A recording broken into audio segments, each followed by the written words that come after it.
Pasensya ka na kasi hindi ka naman nakilala aga.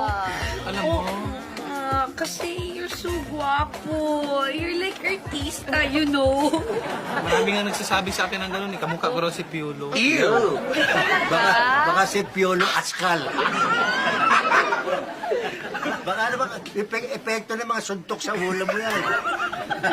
Hindi, alam niyo mga Kevin, kaya nadalaw to sa amin si Piolo Ascal. Si Manny. Alam mo kasi to si Manny. Matagal na kaming close nito, kaya pag pupunta sa dito sa Maynila, sa akin siya nakikitira. At kailangan ko siyang tulungan dahil dito sa laban na ito, kailangan niya makakuha ng mga sponsor at kailangan niya ng magko-cover ng isang istasyon para sa kanyang fight. At wala ka namang alalahanin, Manny, dahil alam mo, ang mga boss dito sa network, talagang ganyan kami. Hindi, pero ako bahala sa fight mo, yung coverage lahat. Okay. Matapang talaga to. Oo nga, tapang to. Oo nga, tapang mo. Talagang